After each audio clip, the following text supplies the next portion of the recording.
everyone. Welcome back to another Teachings of KENPO Master Show. Hola, bienvenidos una vez más a estas enseñanzas de un KENPO Master con el Grand Master Larry Tatum. Yes, sir. Y su servidor, Frank Soto.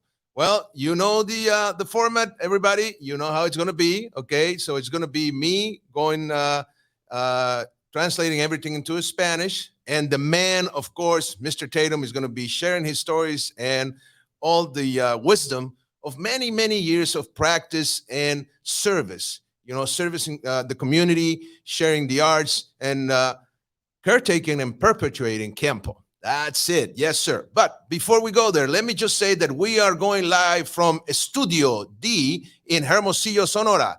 Les aviso a todos y les recuerdo que estamos en vivo desde Estudio D aquí en la ciudad de Hermosillo, Sonora. Sí, señor, tenemos nuevo escenario, estamos estrenando. Y nada más ni nada menos acá con mi buen amigo Don Diego Salcido, que nos está patrocinando esta sección y este evento. So, yes, we are going live from this new setup. I know it looks really nice and really pro, and I bet you can hear me just fine with this new mic and everything.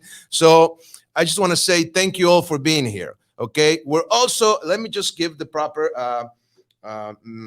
announcements, okay? Vamos a dar los anuncios pertinentes, okay? Les recuerdo que estamos en vivo desde la página de Master Frank Soto en Facebook. We are going live from Master Frank Soto Facebook page. Yes, sir.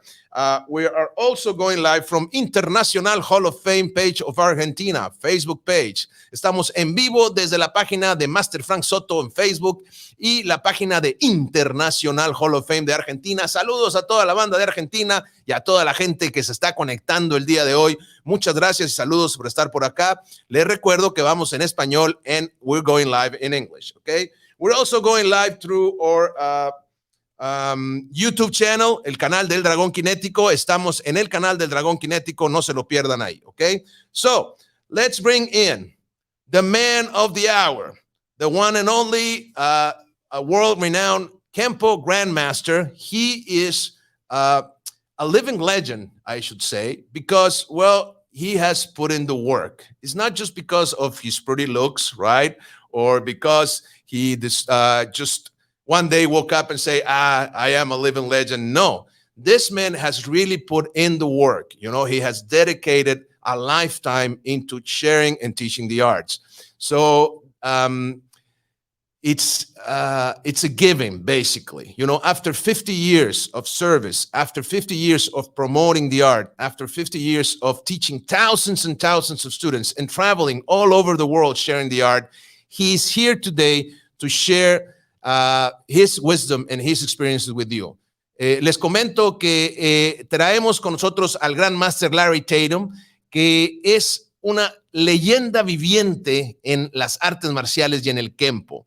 Una persona que se ha ganado el título a pulso, señores, con el sudor de su frente. Ha trabajado durante más de 50 años dando clases de KENPO, sirviendo a la comunidad, promocionando el arte, enseñando a decenas de miles de alumnos, graduando a un montón de gente a cinturón negro, y para mí es la persona que más ha impactado el KENPO a nivel mundial. Tenemos con nosotros, let's give welcome to the man, Grandmaster Larry Tatum. Hello, sir. Hey, how's everybody doing? Good to be back. Good, thank you, sir. It's nice to have you back. Wow. I like your new studio, too. Well, I just got it yesterday, sir. It's beautiful. You look better than ever. That's right. Thank you, sir. Thank you so much. Yes. Well, I'm very happy to be here. I think the occasion, you know, you being here, sir, and all the stuff, and all the people that are joining the show deserves, you know, the extra effort of being here and going live in a professional studio, which is we are at now at Studio D here in Hermosillo. So it's an honor again to have you back here and to be able to host this show with you, sir. Well, it's always a pleasure. I mean, the people out there are just wonderful, and there's nothing more gratifying than when you teach to see somebody's growth, and that, I guess, that's the thing that always kept me teaching. Just love that.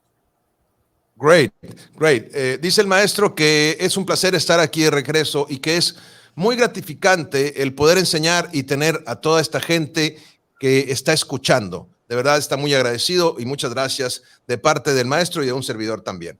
Let me bring some of the people saying hello, sir. Okay. Just quickly, we have Jermis Caraballo, salud. Says Scott James Sadwell, hello from Canada. Hello, Mr. Scott. Okay, there's a question here. Yeah, he says now LTKKA, it's going to be the Association of Kempo with who has been out there or the oldest one, right? How do you feel about this achievement? You know, it's been there, you know, for many, many years. And he's also asking, how can we get near or closer to the LTKKA?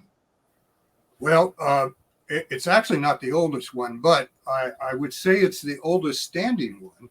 That there were a couple, two or three before me, maybe two, but I guess this would be the oldest standing one.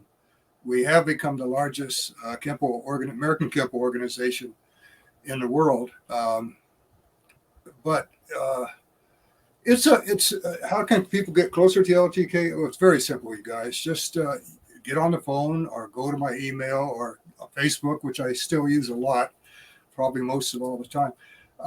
Get a hold of me, okay? I'm always happy to talk with you and answer some questions. You know, it's a very open-ended association. In fact, I was telling Frank, that it's more than an association at this point. Okay, it's when you get it as big as we are, and you have so many wonderful people that are involved in it from around the world. It's not. It's bigger than a brotherhood. It's bigger than association. It is what it is. It's a unique family worldwide, and I never tired of it. I think it's just wonderful. I meet the greatest people in the world. So just give me a call. Okay, dice el maestro que, bueno, que de verdad no es la asociación más antigua, la que tiene más años, que de hecho había un par antes que él, pero es la que tiene más tiempo que se mantiene de pie, que se mantiene funcionando, ¿no? Que se mantiene trabajando y es la más grande, hoy por hoy la más grande a nivel mundial. Y pues eso obviamente le está muy agradecido. Y también dice que para acercarse a la LT es muy sencillo. Llámenle por teléfono, mándenle un email o contáctense por Facebook. Siempre está el maestro disponible para toda la gente. Es una persona muy, muy aproximable, muy amigable y muy abierta a todos ustedes. De hecho, pues esa es su función, ¿verdad?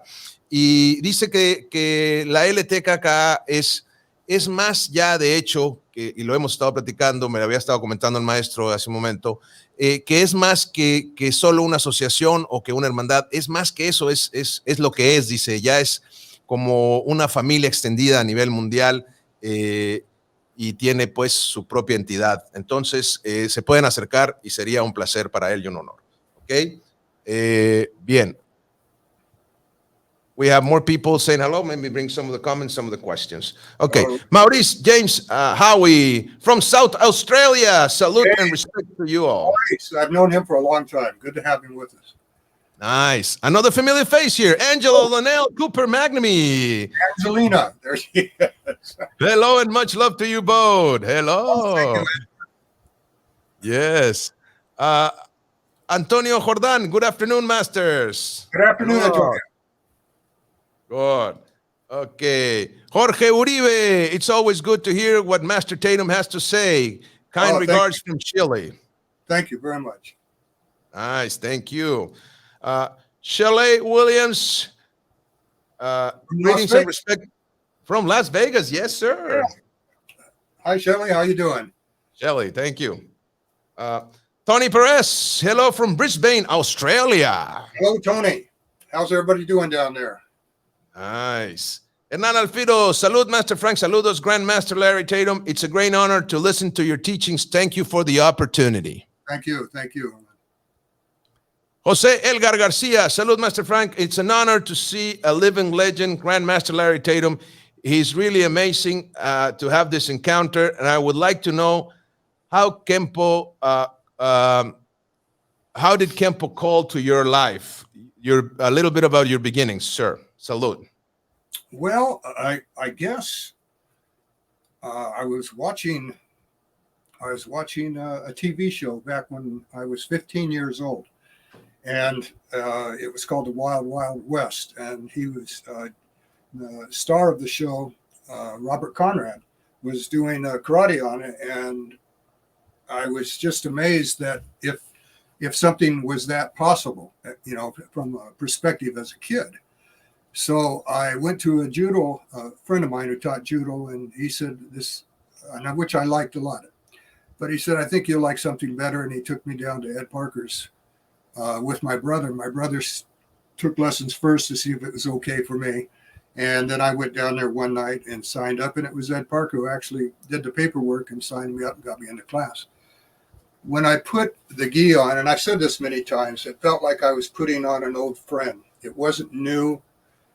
It was special, but it was something I was. And that was way back in 1965. When this was still more of a mystique than anything else. There really wasn't a lot of, there was very little Kempo schools, and there was mostly judo and jiu-jitsu, and some Japanese karate, but not a lot in the United States. But it just felt like I'd been here before. This was a friend of mine, and this is where I was supposed to be. And it was very warming, and it was always like putting on a shield or a escudo, right? Okay. Yes, sir. Ok. Bueno, comenta el maestro que esto empezó cuando él estaba muy joven, ¿sí? Él tenía en su edad adolescente y estaba vio un programa de televisión que era el Wild Wild West con Robert Conrad y lo vio que se movía y demás, entonces le gustó, le llamó la atención y fue y encontró una escuela de judo. Y de ahí, de hecho, lo llevaron, le dijeron, te va a funcionar mejor el Kenpo. Ya he platicado un poco de esta historia y lo llevaron al Kenpo, a la escuela de Kenpo del finado señor Grand Master Ed Parker, y de hecho lo llevó su hermano. Y el mismo maestro Parker fue el que le ayudó ahí a hacer su matriculación y pues que llenara los papeles para entrar al estudio, ¿no? Para empezar a entrenar. Pero dice que cuando él se pone el karate gi, ¿no? El uniforme, sintió como si era un viejo amigo, ¿sí? O sea, no sintió que era algo nuevo, sino como que estaba regresando a algo, y esto ya lo ha platicado mucho, dice. Esto fue, de hecho, en 1965. Y había en aquella época muy pocas escuelas de Kenpo, de judo, unas cuantas de jiu-jitsu y unas muy pocas de karate. Entonces, era algo nuevo, muy místico en aquel entonces en Estados Unidos, pero él sintió que estaba regresando a algo, que estaba reencontrándose con un viejo amigo, y el gi lo sintió como si se estuviera poniendo una armadura, un escudo con esto. Espero que eso responda a la pregunta. Thank you, sir. That's great. Okay, let's see. Jeffrey Koloski, hello and greetings from Los Angeles. Hey, good. I was just in Pasadena last weekend. Yeah, how was that, sir?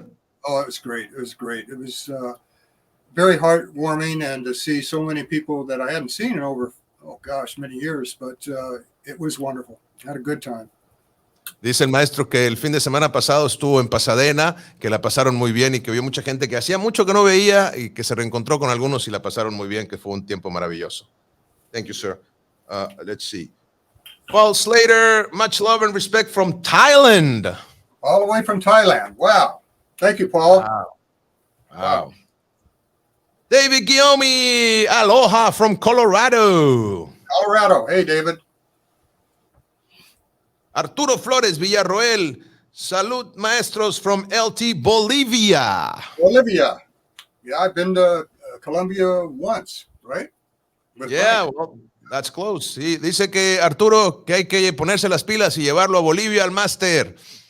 Excelente. Ok. Adelmo Cortés, salud from Santiago de Chile, Grandmaster Larry Tatum and Master Frank Soto. Thank you. Gracias. Good to meet you. Glad to see you. Okay, let's see.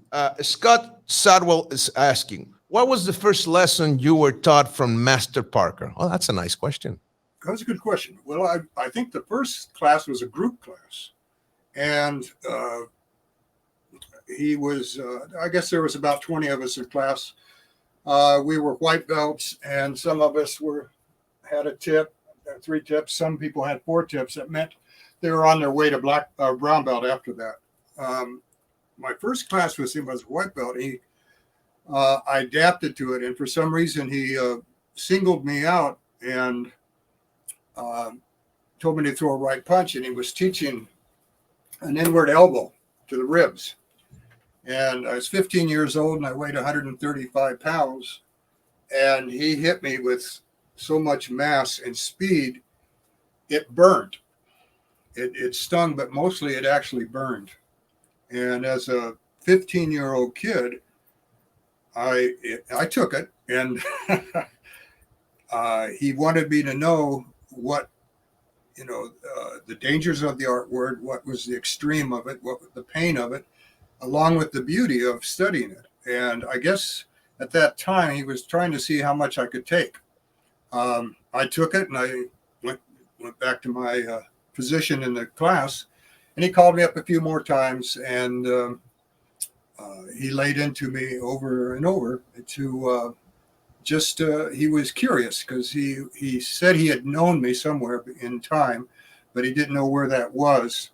And he said at one time he told Edmund Jr. that he believed I was one of his sons in another life.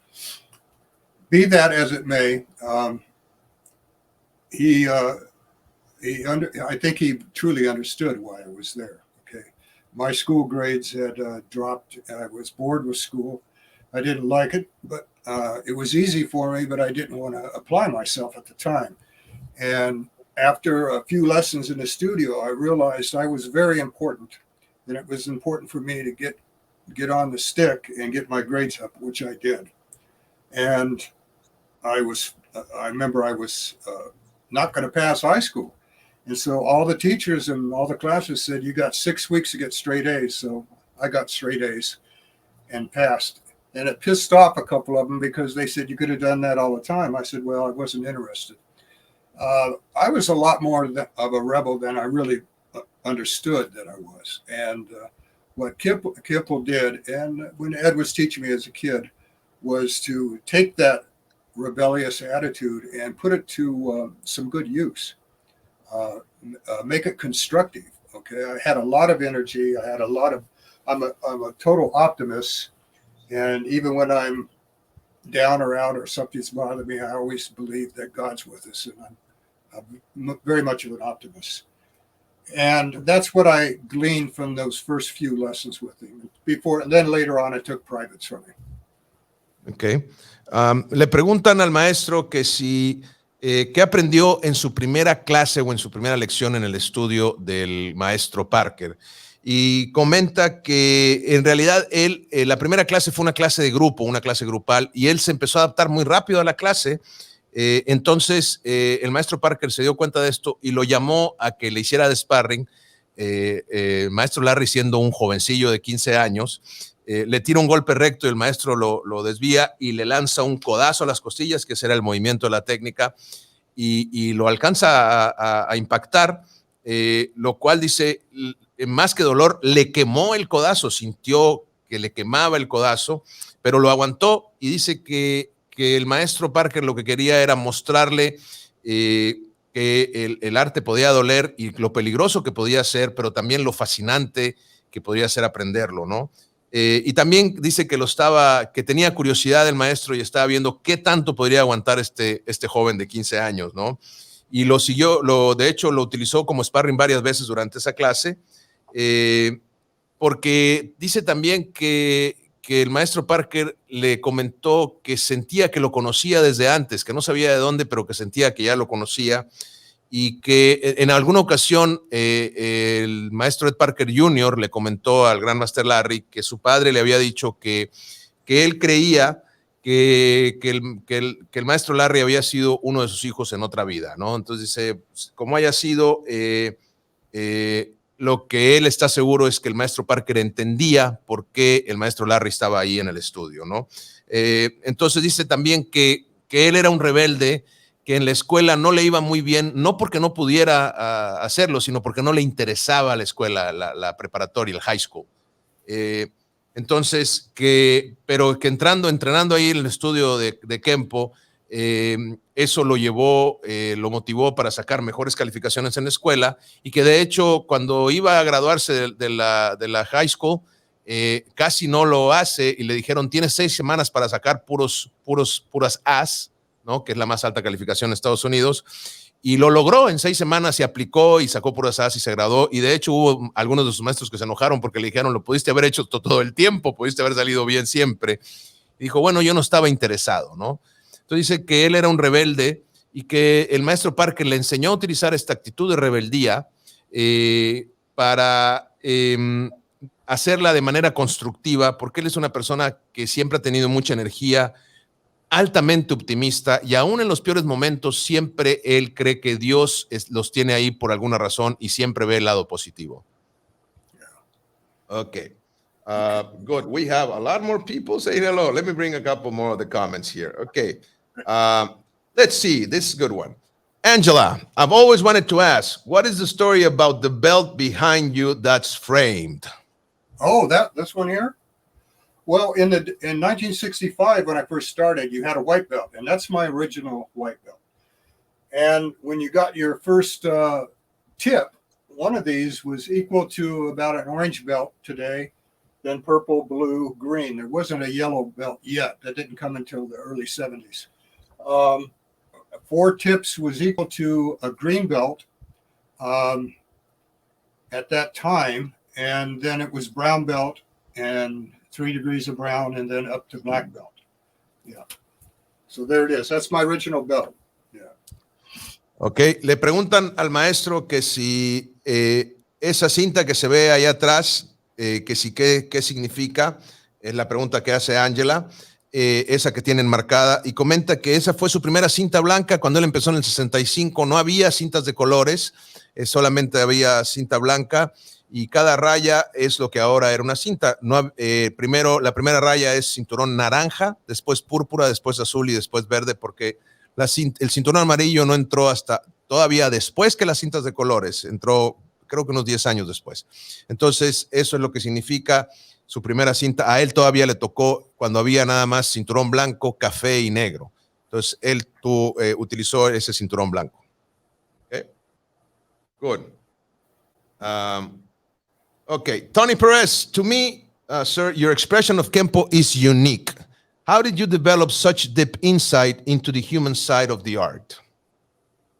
Well, as a kid, I would love to teach in my own way about things that I knew of.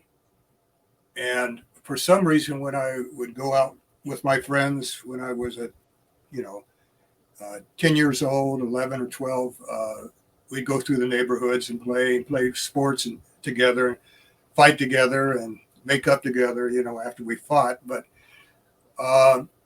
I used to point out things that were not obvious to everybody, but yes, they were obvious, but they didn't see them. And the things of nature, the things of man, as a young kid, I saw that, and I could differentiate between what was things created by man and things that were created by God. So I spoke in two spirits. One was the spirit of man, and the other one is the spirit of what I believe God was talking to me. And it was a type of freedom within me when I spoke that people would listen. And although I didn't evoke the name God or the Lord at the time, there was a spirit coming through me that I didn't realize so much that other people did. And it would take me years before I would get back to that spirit. And that would be when I came back from the war in Vietnam and I started teaching for a living. Then I realized that was going to be the outlet of that spirit within me. And to this day, I write about things that sometimes are obvious, but nobody writes about them. And because they're so obvious, they don't realize that many of the things that they don't see are simple, or they're simply seen. Many things that they don't see are simply seen, and they support. Um, they support sophistication. Okay, too many people look to sophistication first, but they don't see how the base got to that point. And that's how I teach. That's how I see life. It's I'm a spectator. I have been for a long time, but I also like to divulge what I have found and what I think, and so forth. And I enjoy it. Ok. Le preguntan al maestro, déjame poner aquí otra vez la pregunta, le preguntan al maestro, Tony Pérez dice, para mí tu expresión de KENPO es única, ¿cómo desarrollaste tan profundos interiorizaciones o visualizaciones al lado humano del arte? El maestro contesta que desde que era un pequeño, un niño de unos 11, 12 años, a él le gustaba mucho enseñar. Y cuando él salía con los amigos, jugaban, peleaban, se reconciliaban como amigos, ahí en el barrio, ¿no? En el vecindario, vaya. Él veía cosas que a lo mejor no eran obvias para todos, pero él las veía de todas maneras y las comentaba y decía que había cosas diferentes, que él veía cosas creadas por el hombre y también cosas creadas por Dios. Entonces, que él prácticamente escuchaba y hablaba con dos espíritus, dice, ¿no? El espíritu del hombre, o sea, de las cosas del hombre, y el espíritu en su creencia de las cosas de Dios. Y él sentía y creía que Dios le hablaba a través de esas señales, pues, vaya. Entonces, que cuando él enseñaba eso, que él veía eso, que él escuchaba de la naturaleza y de las cosas estas que mencionamos, sentía libertad. Y él, aunque en aquel entonces no mencionaba a Dios, no hablaba de sus creencias, nomás hablaba de estas cosas que veía, ¿no? Y eso, pasaron muchos años y dejó de sentirlo hasta que regresó él de Vietnam, muchos años después cuando regresa de la guerra, y se dedica a dar clases de KENPO ya de manera profesional, vuelve a conectar con esto, ¿no? Y dice que también las cosas que él escribe, parecen, a veces para él son cosas obvias, pero son tan obvias que la gente no escribe al respecto de ellas. Cosas que dan soporte a lo más sofisticado. A la gente le gusta ver a veces lo más sofisticado y busca la sofisticación para explicar lo sofisticado. Entonces él dice, no, él ve la simpleza que hay detrás que da soporte a esa sofisticación, ¿no? Entonces, esto es algo que él comparte y que le permite, pues, ver lo que la pregunta le hacía, ¿no? Ok, sir. Yes. Good. What he said. Whatever he said. Thank you, sir. Okay. Rodolfo Salazar, salute from Chile, KENPO Studio. Hey, salute. Okay, let's see. Okay. I'm looking for another one. Let's see. Frank Gom for Maestro Larry. If you would go back in time, which teachers or masters would you like to learn from besides KENPO? Would you have any other masters that you would like to have learned from besides KENPO? Well, I enjoyed judo. Judo enthralled. I was enthralled with judo in the very beginning. I enjoyed that. I knew some jiu-jitsu teachers at the time that were impressive to me, and so forth. But I knew that it wasn't my calling. Okay, the medium by which I teach and wasn't going to come through anything but KENPO. I knew that when I saw KENPO. I knew that was going to be my spectrum of teaching. I enjoyed art and I played the guitar and so forth. And one time, they said you should be an actor and so forth. And I said, no, for my life's work, I have to use this art as my way of communicating. So it'd be, I enjoyed the other arts a lot. I loved watching them, but I did enjoy judo a lot. Yeah. Ok. Bueno, dice el maestro que, a ver, ¿dónde estamos? Que de hecho, la respuesta para Frank Gom dice, el maestro dice que disfruta el judo, que lo disfrutó cuando antes de empezar Kenpo, el judo ya le gustaba, y también conoció a algunos maestros de Jiu-Jitsu que le parecieron muy interesantes y muy buenos, que lo impresionaron en aquel momento, pero que él sentía desde un principio que su llamado era a través del Kenpo y que sus enseñanzas se iban a dar solamente a través, o sea, él iba a enseñar y comunicarse a través del Kenpo o mediante el Kenpo. Entonces, por eso él se quedó con este arte, pero que también, por ejemplo, disfruta de tocar la guitarra, disfruta las artes en general, pero y en algún momento le ofrecieron ser actor también, estaba eso presente en su vida, pero él decidió mantenerse en el Kenpo porque era su llamado, el poder estar ahí y comunicar su mensaje y ayudar a las personas, servir a las personas a través del Kenpo. Ok, let's see. We have very good questions here, sir. So, okay. Danny Arnold says, hello, Grandmaster Larry Tatum, Master Frank, currently catching this episode while traveling. Greeting from Kalispell, Montana, by way of Seattle, Washington. Nice. Okay, great. Okay. JD Abson Karate Bejarano, Salud, Master. What does your crest in your uniform means? Well, the crest, Yeah. when I was one night, I drew it in about 10 minutes. I was in the studio, and it was a rainy night, I remember. And I pulled out a piece of paper and I started drawing, and this came forward. The dragon represents the higher levels of spontaneous physical action and your ability to teach and convey knowledge. Okay. The chevron there is in purple because it's a place of purple represents a place of honor, and that I wanted to bring forward as two. And then you have the tree. The tree has two meanings. You have the tree of life and the tree of knowledge. They're actually two different things, but the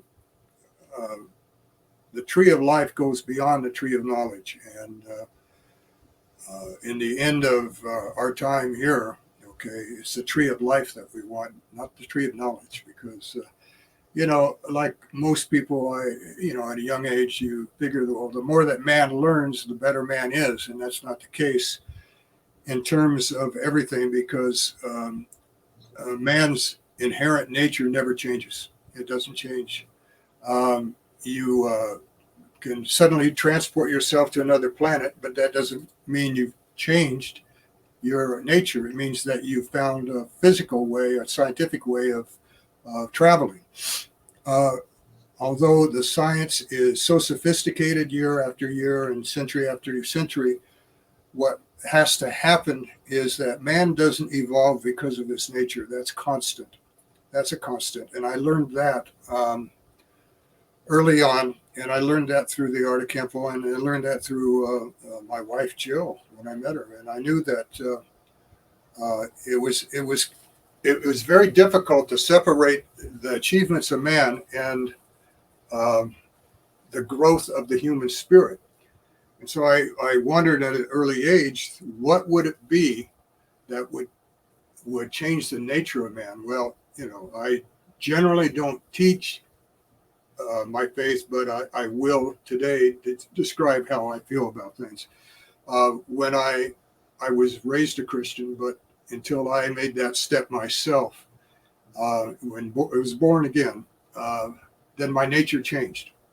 Your nature changes instantly. And you become a new creation, as Paul said in the Bible. You become a new creation. You're not the same. Although you carry the same physical body to your death, your nature and the spirit within inside is quickened, and you are no longer the man or the woman of the earth. Although you live here, but you're not of it anymore. And because of that, then your perspective on what man can produce and create changes drastically, instantly. You begin to realize that with all of his sophistication, if he doesn't, in my opinion, now you guys, so if he doesn't accept Christ, then that is just going to continue, one precept built upon another. And yeah, we'll travel through the stars, but we'll be the same 1,000 years on another planet. That doesn't change. Okay. The conflict within man's spirit, I got to say that KENPO helped me define what my real spirit was that God gave me. I'll say that without a doubt. But beyond that, what I believe, you guys, is that until a person accepts Christ, then that change that everybody's looking for, that grasp of peace of mind, of wealth of knowledge, of getting up every morning and being at peace with yourself and your family and the people that you know, that doesn't happen until beyond man's ability to make that happen until he accepts Christ. And, that's what I believe. And you guys should know it, because I don't want to dance around the truth. Okay. The truth for me is that, and I can't, I could say, well, normally when I don't go to seminars, I'm not gonna preach, but if I'm asked, I'll preach. If it's something that I think people will benefit from, I will.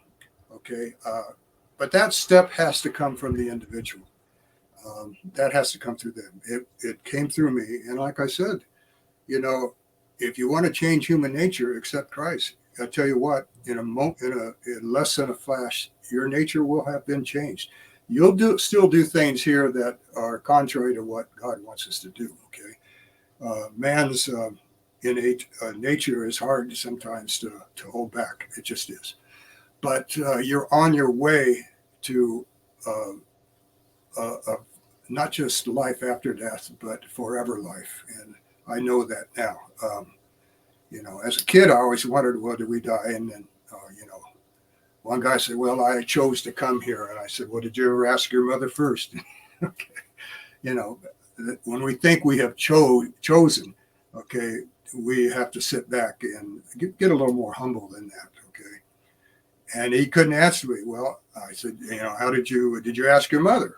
And he goes, well, you're being too specific. And I said, yes, I am, because KENPO has taught me to be specific. I said, if you're specific, then you'll find the truth. And I said, if you dance around things that man has done and fail to take that final step, then you're bound by the nature of man. And that's the way it is, you guys. But that, this is me, and this, I think most people see it in my eyes. They see it in my heart. If I had to go back and change things, of course I would. I mean, we all would. But that step, first I became self-aware, and then I became Christ-aware. And I became self-aware through KENPO. Okay. So, KENPO, God used that as a tool for me. And he didn't want me to worship the art. Okay. Then you're underneath it again. Like I've said before, you don't worship the tool that God gave you. You use the tool. Okay. But you don't worship it. Okay. This, people, is how I think. All right. And it works for me. Okay. I don't question anybody in all the 51 years that I was teaching on the mats, what their religion was, what their beliefs were, what their politics were, because it just suddenly that line between you and the student is severed. Okay. So I never brought it up. I still don't when I teach. When I go to seminars, I teach. I teach KENPO. But on a format like this, you should know who I am. You love people for who and what they are. And that is, again, that is what we do through KENPO. We all have a common denominator. Most of the years I taught, I've had all faiths, all types of people, all nationalities, everything. And one thing was solid, was that the art of KENPO was a common denominator that brought us all together. Okay. And that's how I think, you guys. Okay. Gee, where should I start? Okay. Um, let's I'll come see. back. You go ahead. I'll come back. Okay. The question was, I think it was the meaning of the. We start with the meaning of the crest, wasn't it? Yeah, we started with the meaning of the crest, but I got off on a tangent. I'm sorry. In No, the that's heart. fine. I have it all right written down. I just want to make sure I'm starting from the All right. beginning. Okay. I Le get preguntaron al maestro. Ok, le preguntaron al maestro el significado del escudo y entonces él comenta que, bueno, voy a levantar aquí un poquito, que él lo dibujó una noche y se acuerda que la noche estaba lloviendo, una noche lluviosa y que le tomó como 10 minutos, ¿no? Y el escudo lo dibujó bastante rápido y el escudo tiene algunos significados. Primero el dragón, que significa la acción física, la sabiduría y las enseñanzas. También está el chevrón o galón púrpura que está ahí en el escudo, que es, habla del honor, ¿ok? Y el árbol de la vida, ¿ok? El árbol en realidad tiene dos significados, el árbol de la vida y el árbol del conocimiento, ¿vale? Pero él dice que para él el árbol de la vida va más allá que el árbol del conocimiento, porque al final de tu camino aprendes más de este, ¿sí? Y aquí es donde empieza a explicar, ¿sí? Eh, eh, el ser humano dice, va avanzando en conocimiento, va avanzando en ciencia, pero su naturaleza en realidad no cambia. Aún si viajas a otro planeta, el ser humano va a cambiar su destino, va a viajar, se va a ir a otro planeta, pero voy a cambiar aquí un poquito para que me vean a mí. Vale, pero va a cambiar va a viajar a otro planeta, pero su naturaleza sigue siendo la misma, ¿vale? Entonces, la ciencia evoluciona, pero en realidad el hombre en esta evolución, su naturaleza no cambia tanto. Dice, las leyes se mantienen, tenemos las leyes humanas, pero también está la parte espiritual. Y el cambio de naturaleza para él vino cuando aceptó a Cristo en su vida. Dice que esto es algo que normalmente casi no lo comparte, no lo habla así de manera abierta porque respeta las creencias de los demás, ¿vale? Pero que es algo que le gustaría compartir con ustedes porque no le gusta tampoco estarle sacando la vuelta a su verdad.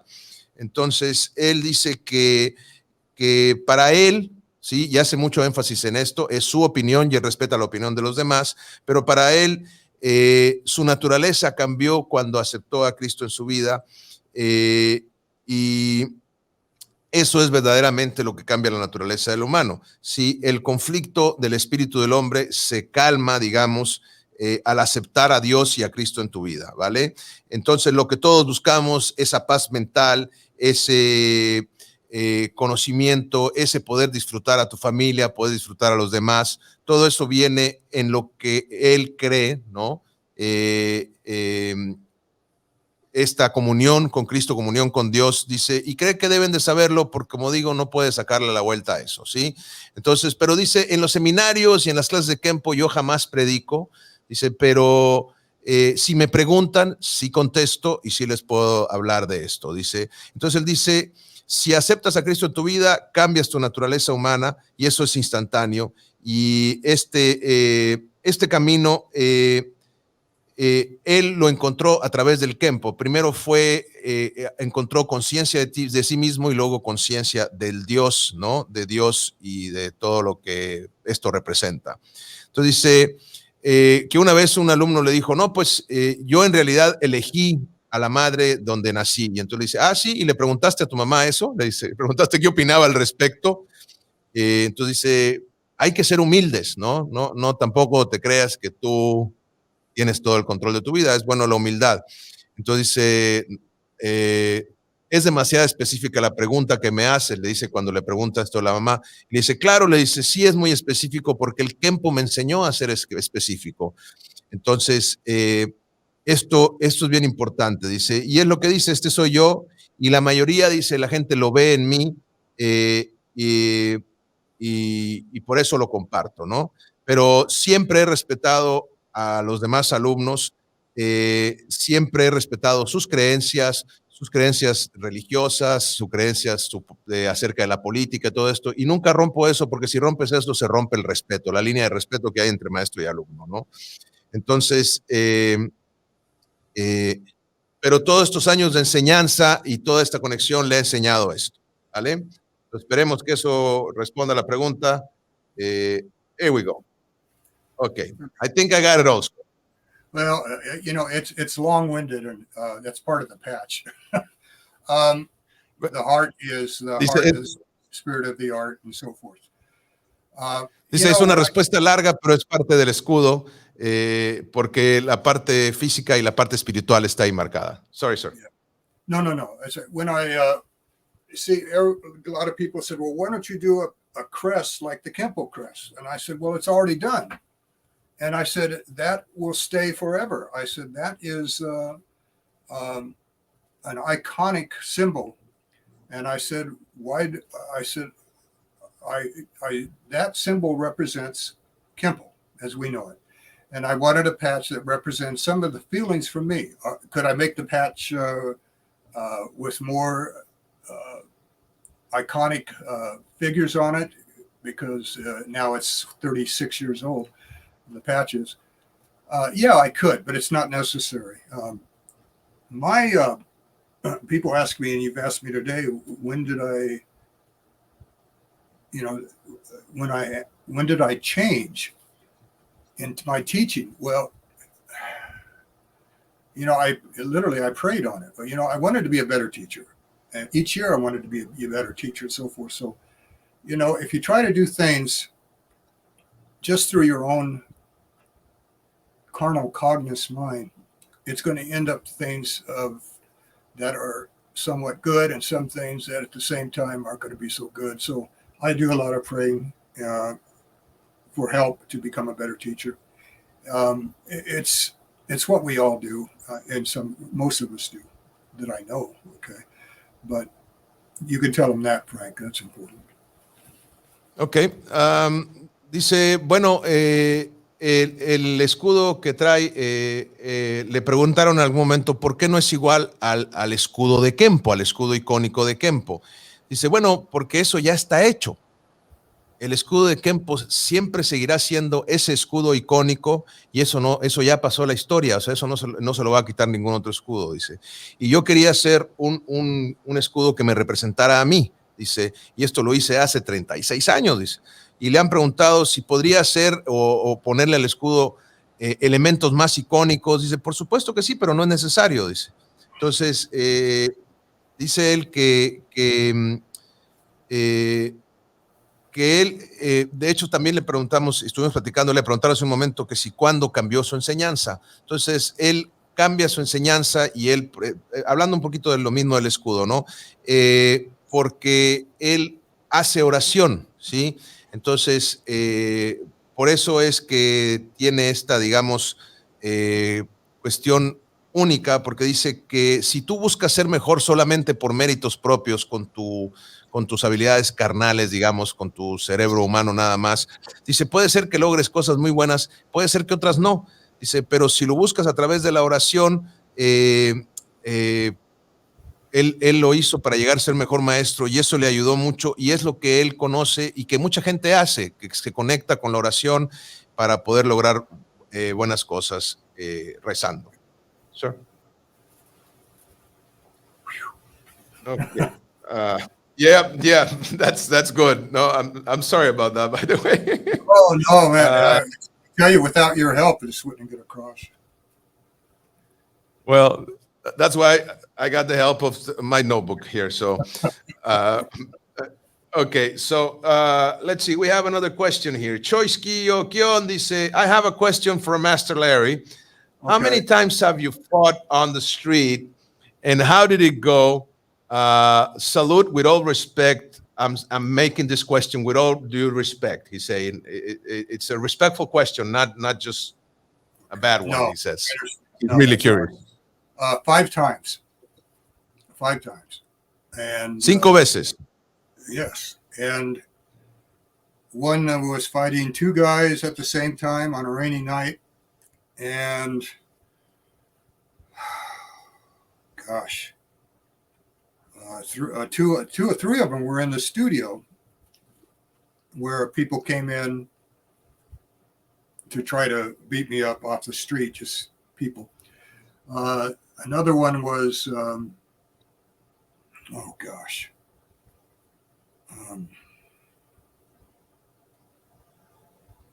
Overseas. Yeah. But it's, it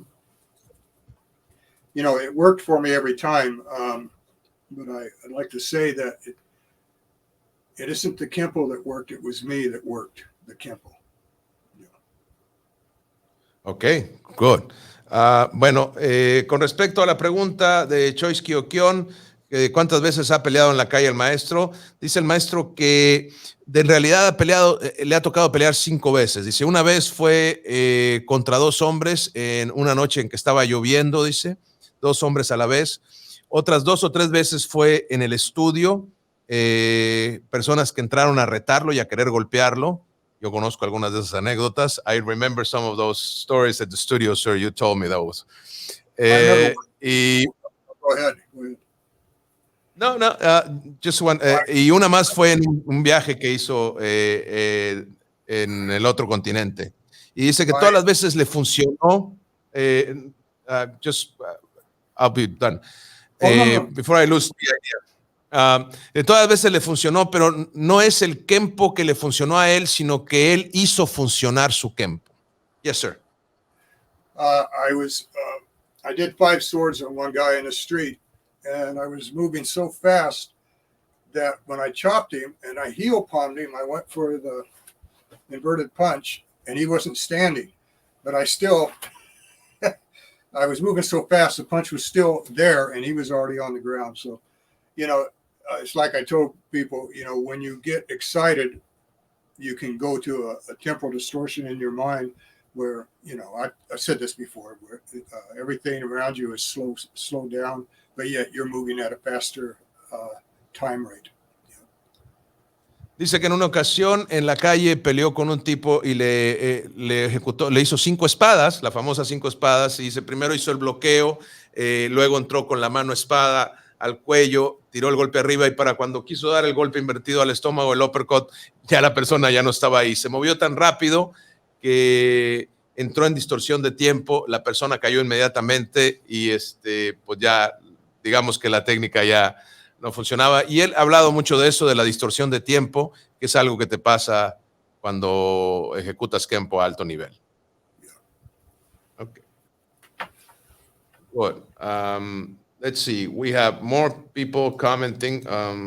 Okay. Boris says, salute, please, to the living legend of American KENPO, where all the theories of the books are bring into reality by Grandmaster Tatum. Oh, that's nice. It does what? All of the what? All of the books? All of the theories of KENPO in the books are exemplified into or brought into reality by you, sir. Oh, thank you very much. Thank you. Wow. Well, I took it all to heart. And then when you take something to heart, you embody it. And once you embody anything, it becomes part of your spirit. Yeah. Bueno, dice, es que en realidad él se tomó todo eso a pecho, digamos, y cuando eso pasa, lo incorporas, lo haces parte de ti y se convierte en parte de quien tú eres, de tu espíritu. Okay, we have one more question here. José Elgar García Murguía dice, pregunta, Master, ¿cómo ve ahora con las nuevas generaciones la enseñanza del KENPO? ¿Qué consejo nos da para traer a las nuevas generaciones a que aprendan este arte? Okay, he's asking, sir, how do you see the teachings of KENPO with the new generations, and what is your advice to bring the new generation to learn this art? Well, I like the new generation because there's greater talent, greater numbers of talent, I'll say. There's more talent out there because of the app on my phone and the videos and so forth. And plus, people are sharing this knowledge all over the world. But I love the new generations because they have a greater access to the knowledge than we did when I was a teenager. Okay, so it's I'm seeing a greater number of tremendous teachers, masters, even young students that are just doing incredible things with the art. So it's going to continue to grow, as it should. It was, when I was taking KENPO as a kid, there was not that much. The talent was out there, but the exposure wasn't there. There wasn't enough exposure to tap into the waiting talent of the gene pool. Just it wasn't there. But now it is. So where I go all over the world, man, I'm so impressed with all the women and the girls and the boys and the guys, the men. All of them are just incredible athletes with this art. They really are. Ok. Dice el maestro que a él en realidad le gusta mucho la nueva generación porque hay más talento y hay más números de gente talentosa por todo el mundo. Porque hay mucha más gente compartiéndolo y tienen más acceso en el teléfono, en las redes sociales y toda la gente que lo comparte, ¿no? Entonces tienen más acceso al conocimiento que cuando ellos eran jóvenes, que cuando el maestro Larry tenía 15, 16 años.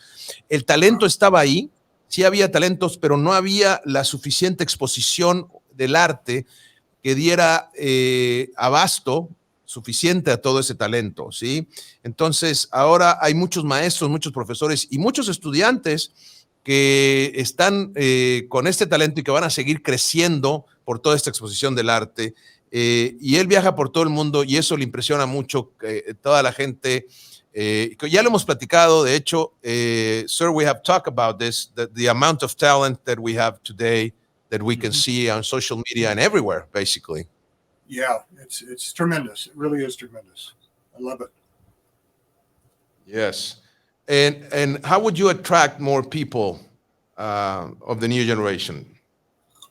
Well, gosh, you have to be somewhat in tune to the changing narrative of each generation. What I say about the human narrative, a kid asked me a question in Pasadena, was it? Yeah, last weekend when I was giving a seminar. A young kid is very about 12 years old, and it was a very poignant question. He said, well, Mr. Tatum, are the animals of the earth,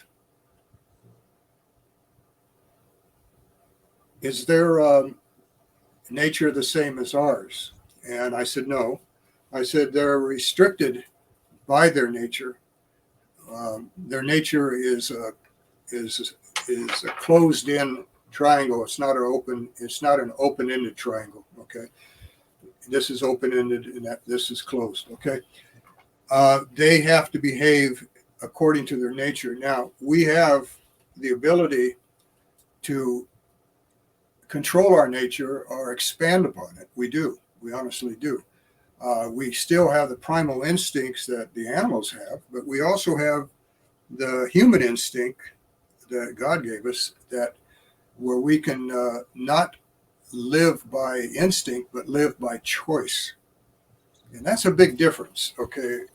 We do things by choice. When we get angry or we're not feeling well, then we go back to our nature, and on and on. KENPO will expose you to your nature.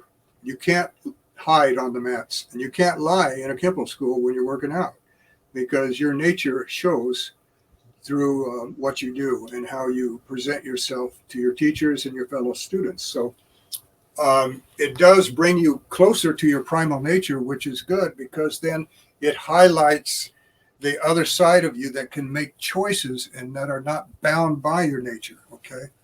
What's interesting about animals, they are bound by their nature. They're not creators as we are creators. We have that blessing. But what's interesting, I told the kid, was that animals still love just like we do. They love just like we do, and they respond to it. So of all the questions I had last weekend, that was the best one. I enjoyed that. Ok. Bueno, le pregunté también la pregunta de cómo aconseja atraer a las nuevas generaciones. Dice, debes de estar en sintonía con la narrativa humana de cada generación, ¿sí? Eso es muy importante. Por ejemplo, dice que la semana pasada, cuando estuvo en Pasadena, un chiquillo de 12 años, le preguntó, señor Tatum, los animales de la tierra tienen una naturaleza igual a nosotros, y le dice, no, ellos están restringidos por su naturaleza, ellos son un triángulo cerrado, mientras nosotros somos un triángulo abierto. Entonces,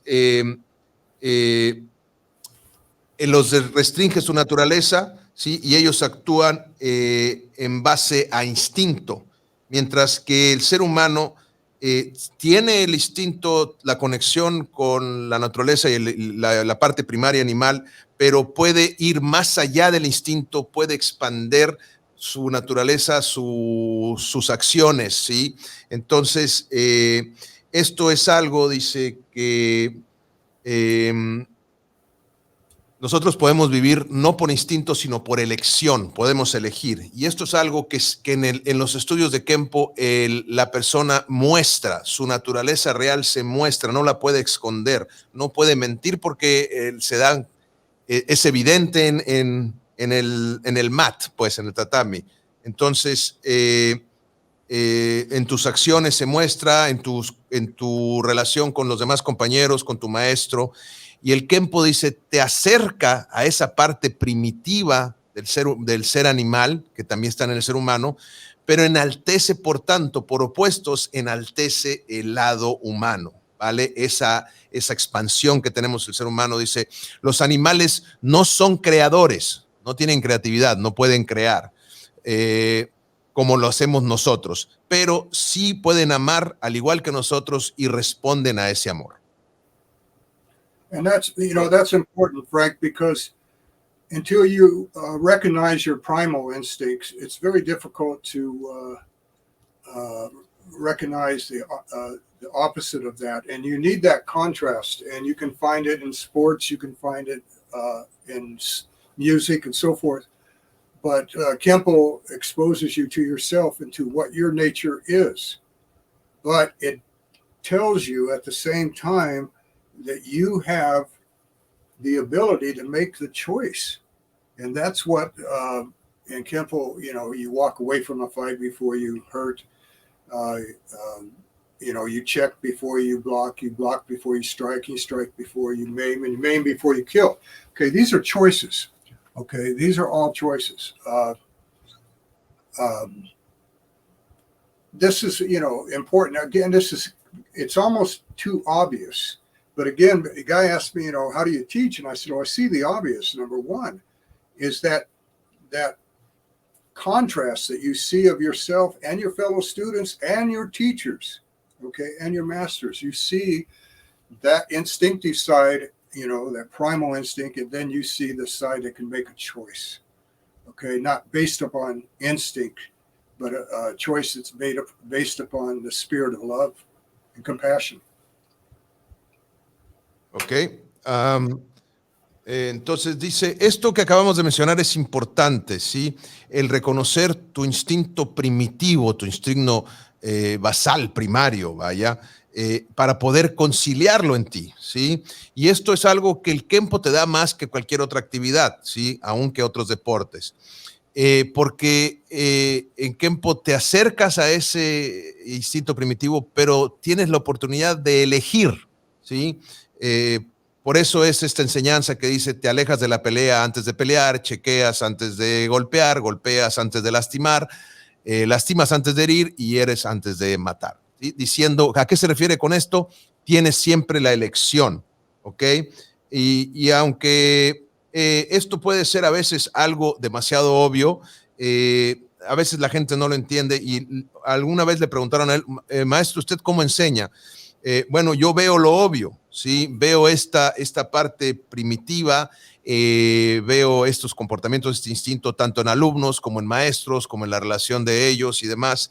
Entonces, esto te permite aceptar esa parte primaria, pero elegir el amor, elegir la paz, digamos, elegir la sana convivencia. Sir. Go ahead. Good. Ok. Anything about techniques? Let's see.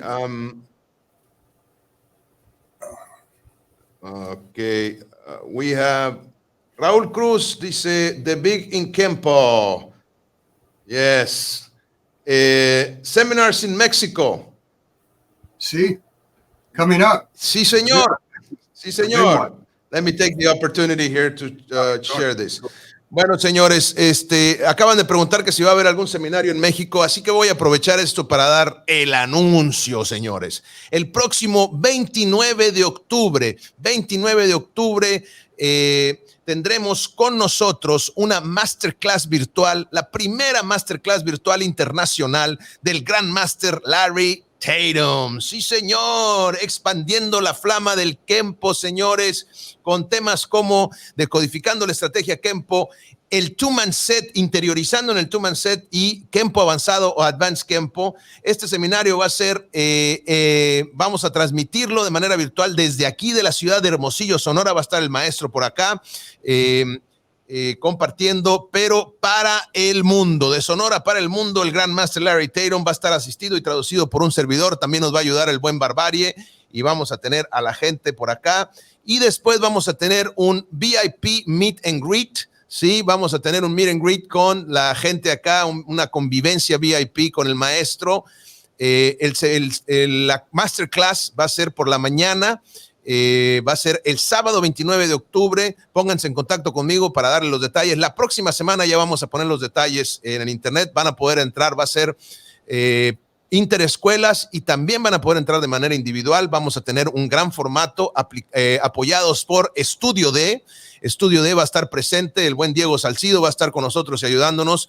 Vamos a tener un escenario con 3 cámaras, con toda una producción profesional para ustedes. El maestro no nada más va a ser tomarnos la foto y demás. No, va a haber contenido, señores, contenido único, contenido esencial con el Gran Master Larry Tatum, que va a compartir tanto en inglés como en español este seminario. So, yes, we're going to have a seminar. Actually, it's going to be a master class, a virtual master class, international one. October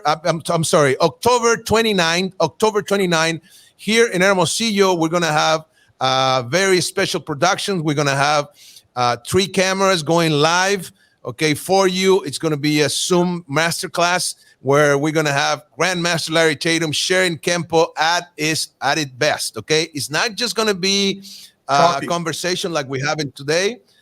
He's gonna move. He's gonna kick my butt and Hector's butt. Yes, we're gonna be the sparring. Yeah, so you can see that we still can be on the receiving end, no problem. And it's always an honor, by the way. So we're gonna have lots of fun. He's going to be teaching very good stuff. He's going to be having insights into two-man set and advanced KENPO. Okay, for all of you KENPO lovers, KENPO passionate people, it's going to be in English and in Espanol, of course. I'm going to be translating everything. We're going to have a huge setup. He's going to be here having a masterclass for the world. If you are interested, contact me. We're going to make the official announcement next week. You're going to have all the things to sign up. It's going to be big and it's going to be really, really exciting. You can't miss it. Sir, you wanted to say something? Well, I was going to say, we're going to do things like the two-man set. And the reason Frank and I chose this is that one of the sets that Mr. Parker kept in the system was two-man set, which came from the Chinese Kung Fu system. And it's very ancient. It's over, up to 800 years old. But there is a lot of hidden material that I'm going to show in the two-man set. First, we're going to go over just the skeletal version of it, and then we'll add the sinews and the meat to it. So you'll see the inner workings from both sides of how this is a devastating form. Okay, it's more than just block, chop, block, punch, block, so forth. Oh yes, it's very involved, and I think you're going to enjoy it. It'll open up a lot of new territory for you. Yes. Dice el maestro que la razón por la que elegimos el two-man set, porque lo platicamos el maestro Larry y un servidor, es porque esto es una forma, un set que el maestro Parker mantuvo en el sistema y es muy antigua, viene desde el Kung Fu o el Chuan Fa de China, con más de 800 años de antigüedad. Y tiene muchísima información oculta. De verdad, yo no me canso de decir esto porque yo aprendí el two-man set de mi maestro, del maestro Larry, en el 97 por allá, y recuerdo porque era fascinante la información que está oculta. No es nada más bloquear, pegar, no, hay mucho más de ambos lados del set. Hay muchos movimientos ocultos que el maestro va a compartir con ustedes. De verdad, yo me emociono igual que como lo aprendí hace 25, 26 años, yo lo aprendí y siento la misma emoción porque estoy seguro que aunque ya lo he aprendido y lo he entrenado con el maestro, voy a aprender cosas nuevas al igual que todos ustedes. Así que no se lo pueden perder, no se lo pueden perder. Ahí lo tiene, primer masterclass virtual internacional, sábado 29 de octubre, esparciendo la flama del Kenpo con el gran master Larry Tatum. Sí, señor, ahí lo tienen. Va a estar maravilloso. It's truly an honor, sir, to have you back here in Mexico at my house and to share again the mats with you. It's been quite a while. I think last time was when we filmed the movie El Negocio. Yeah, that was, oh gosh, what, 10 years ago, longer than that. Yeah. That was 2010, I believe. Wow. Oh my gosh. Boy, time went by fast too. Well, Sir. It's going to be a lot of fun, and I'm looking forward to it. Great. Okay, we have a lot more comments. Alrighty. Okay, let's see. Angela, I always felt that the art brought us all together on Green Street, but it was you who kept us together. We were and our family. It was a special time that meant so much to me and the kids when we needed it the most. Nothing but the deepest respect for Kenpo and to the teacher and the man who made me love it so much. I could never thank you for all you brought to my life while being barefoot. Thank you, Angela. Thank you. That goes straight to the heart. You know, when I first started teaching, I was barefooted and I was in a karate uniform, which looked like a pair of pajamas. And all my friends had graduated from college and were going to, you know, I've told you this before, to their respective jobs in life, what they were going to do. And I was looked down at my feet and I didn't have any shoes on. And Kenpo was not a vocation yet. So I took a big leap in faith to teach it for a living. Yeah. De hecho, dice el maestro que cuando él, pues ya se graduaron todos sus compañeros de la escuela, universidad y demás, pues él estaba enseñando Kenpo descalzo en sus pijamas, dice, ¿no? Y todos sus amigos graduados estaban yendo a sus diferentes trabajos, pues empresariales y demás. Y en aquel entonces Kenpo todavía no era una vocación aceptada, digamos, y él tomó un gran salto de fe y se dedicó a esto y pues lo ha disfrutado, ¿no? Todo este tiempo. David Guillaume says, I love that you are bold about your faith. God bless you. Thank you very much, David. Okay, let me see. Scott Southwell says, great explanation on your faith. Love you, brother. I remember you commenting on my posters in my office. My respect, my friend. Oh, thank you. Thank you, Scott. Let's see. We have more people saying hello. Salud from Tlapacoyan, Veracruz. Veracruz. Right. Wow. Yes, sir. Let's see. Rodolfo Salazar, how is Kenpo in Chile? Oh gosh, it's bigger than ever. It's huge. It's just huge. I mean, when I go down there to teach, sometimes we have 300-400 people in one seminar, and but it depends how much I travel in Chile. But I'll see. I think one year I saw close to 1,000 people in 3 days. So it's just wonderful down there. Sergio Contreras is the headmaster down there.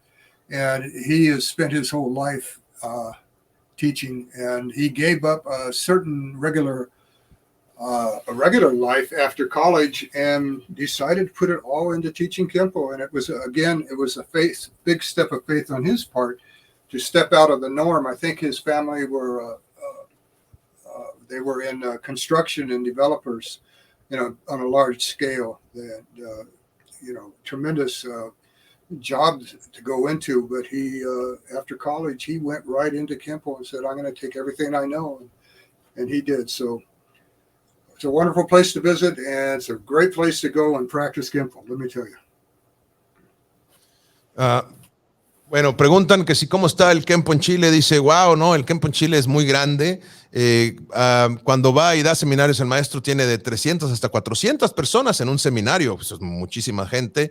Y dice que en una ocasión, en uno de los años que fue para allá, alcanzó a ver a más de 1,000 personas en 3 días, sí, kenpoístas enseñando. Y dice que ha hecho un trabajo maravilloso el maestro Sergio Contreras. Saludos al máster Sergio, tremendísimo kenpoísta que ha dedicado toda su vida a la enseñanza del kenpo. Y también él dio un salto de fe porque dice que cuando se graduó de la universidad decidió pues dedicarse al kenpo, y que cuenta el maestro que él recuerda que su familia estaban en el negocio de la construcción y él decidió pues seguir más bien el negocio del kenpo, y lo ha hecho de manera excelsa, de manera maravillosa. Saludos al maestro Sergio Contreras y felicidades a toda la gente de kenpo en Chile. Antonio Jordán, Master Tatum, do you speak a little Spanish? Sí. Poquito. I can understand it more than I can speak it. My wife Jill, she speaks it fluently. Yeah. Right. Dice que lo puede entender mucho mejor de lo que habla, pero que su esposa Jill, ella es la que habla perfecto español. De hecho, habla muy buen español. Saludos a la jefa, saludos a la maestra Jill, siempre con mucho respeto y con mucho cariño. Okay, let's see. Mr. Guillaume says, Mr. Tatum, it seems that along with the physical side of the art, you also teach much of the conceptual, almost esoteric sides of Kenpo, which I find fascinating, by the way. Do you feel these conceptual, esoteric areas are important aspects of the art? It seems only a few instructors teach these. Well, I do. I think it's important. When you use the word esoteric, it has a way of launching people out of reality for a moment. And it gets you to think beyond what your conscious mind comprehends. Esoteric value, it is important, okay? It relates to the things in life that relate to you that are unseen. And that's why I teach it along with the physical side, because then it opens up, once you open up those doors, it only enhances your physical abilities and your teaching abilities, okay? If you're going to be a well-rounded master teacher of any art, then yes, esoteric value is important, because you have to relate beyond yourself. You have to relate to the world about you, and esoteric teaching does that. It does that. Now, if you live in the esoteric world, then you become weird, okay? You become eccentric. Yes. And you don't want to be eccentric, okay? You can be eccentric in the physical world too, where all you do is you're just in the physical side of the art. So it has to be a balanced dose of both, okay? And only where and when needed. I don't use it as just, it's not superfluous in my teachings at all. It's very important. It has a lot to do. You've asked me how I teach from the spirit. Well, gosh, I relate to all things about me, and that's esoteric any way you look at it. It's bringing the unseen to you at times. Now, when I go to Yosemite, or I'm up here in Prescott, Arizona, and on a beautiful day up here, or I'm in Yosemite, suddenly I don't need esoteric. I don't need physical. The awe of the place does that for you. But when you're teaching Kenpo to kids and adults that are in, they're constricted, their life is restricted to a lifestyle of concrete and concrete buildings, yes, you need that esoteric part of your teaching. Ok. Le preguntan al maestro, a ver, vamos a buscar aquí la pregunta. ¿Dónde está? David Guiomi le pregunta, dice, se ve que se nota que a lo más de la parte física del arte también enseñan mucho la parte conceptual, quizá algo lado un poco esotérico del Kenpo, lo cual me parece fascinante. Dice, ¿tú piensas que esta parte conceptual esotérica, estas áreas, son importantes aspectos del arte? Porque parece que solo unos cuantos instructores enseñan esto. El maestro contesta que sí, que él incluye esta parte esotérica, pero que el problema con esto es que cuando escuchan la palabra esotérica sientes como que te lleva a otro lugar, a una parte irreal. Pero esta tiene una función importante porque te relaciona con la vida de otra manera, ¿sí? No es solamente lo que tú ves, sino que también es esa parte que no alcanzas a ver, con la que te tienes que relacionar para poder enseñar el arte. Por eso lo enseña, porque eso enaltece la parte física y enaltece tus enseñanzas. Para poder ser un buen maestro, debes de relacionarte con más que solo que contigo, sí, con ti mismo, pues también tienes que darle valor a estas partes intangibles, vaya. Entonces, por eso, digamos que lo esotérico es importante, pero esto puede sonar raro, puede sonar excéntrico. Entonces hay que incluir lo esotérico, pero no vivir una vida solamente esotérica, porque entonces te pierdes, ¿sí? Y eso no es bueno. Tiene que haber equilibrio, tiene que haber balance, muy importante. Y solamente enseña esto cuando lo necesita, ¿sí? Cuando el alumno lo requiere, enseñar esa parte que no ves, ¿va? Porque, por ejemplo, dice que cuando él va al parque Yosemite o ahí mismo en Prescott, Arizona, donde él vive, que hay lugares de la naturaleza espectaculares, no necesita ni lo esotérico ni lo físico. El todo del lugar te lo da, sí, te da esa conexión. Pero cuando enseñas a algún alumno que solamente está conectado con lo material, con el día a día de una ciudad, etcétera, entonces sí requieres esa parte intangible para darle otro valor a las enseñanzas. Muy bien. Ok, ¿dónde está se me soltó el... Sorry about that. No. ¿Qué pasó con el mouse? No lo veo. Can't see them. There we go. Ok, sorry about that. Ok, Octavio Hernández dice, ¿Kenpo tiene más acercamiento al budismo que el cristianismo o se complementan? Porque yo fusiono mis clases desde el punto de respeto hacia los demás y a mí mismo. Ok, Octavio says, Kenpo has more,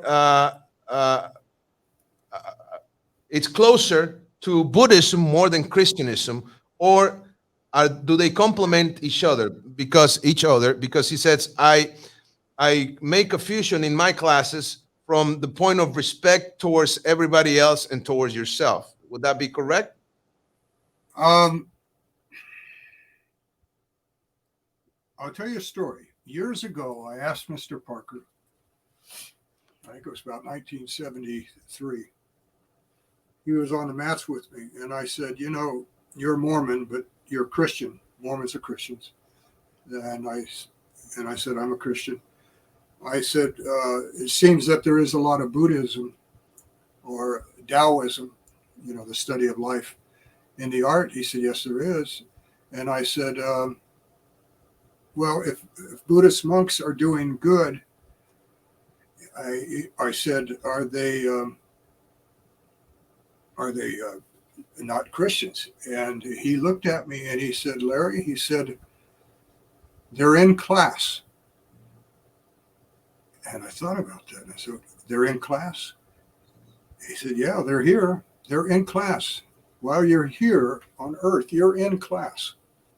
Okay? And the teacher is Christ. And he said, if they're doing good work, they're doing good work. They're doing God's work. And I said, I agree. But he said, and I never forgot that. He said, everybody's in class.